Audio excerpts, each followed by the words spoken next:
Akamiz vaqtning vafosizligidan chekib aziyat, avvaldan xamirni qorib qo'yishni qilganlar niyat. Xamir tarkibini to'ldirgan un, tuxum, suv emas muhim. Xamirni yoyamiz go'yo oqish bir mato. Ovqatni tayyorlash tartibidan chalg'imang, tuzni oz solsangiz ham bo'ladi xato. Suvda qaynatib olingan tovuq go'shtini qiyma bilamiz. Xamirli gazlamada go'sht gavdasini o'rab olamiz. Yeguligimiz yetilganda qomati sizga qushni eslatadi, bedana. Hozir esa somsa ustiga sochasiz sedana.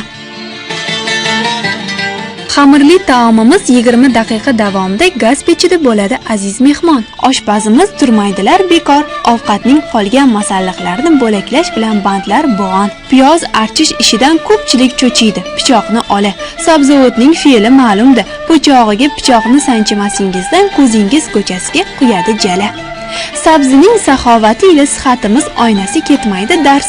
Taom totar payt turtkalasangiz qiladi aras. Bugun bulg'or qalampirdan yo'qoldi halovat. Kuzatyapsiz, bu sabzavotsiz pishmayapti-da hech bir ovqat.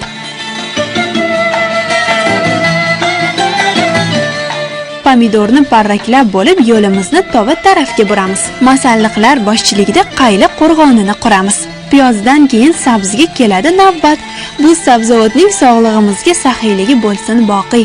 Taomimiz ham topadi rag'bat. Ayni dam sabzini maqtab, ko'plashib unga aytamiz rahmat.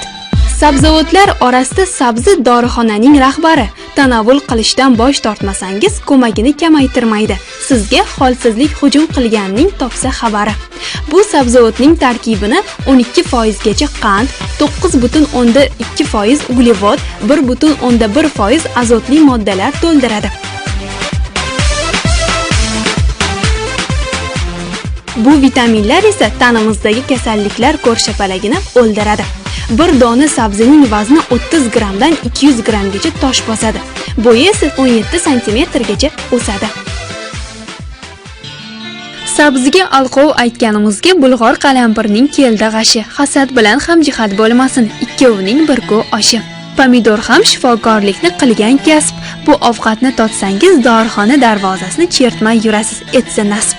Tuz taomimiz ta'mi borasidagi tashvishni tarqatadi. Qaymoq qaylaning mavqeini haddan ortiq oshiradi. Kartoshkaga ham moy mushti ila shapaloq tushiradi.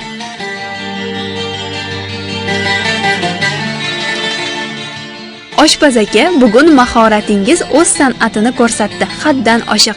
Tansiq taomning termilib turishini qarang. Qayda qoldi qoshiq?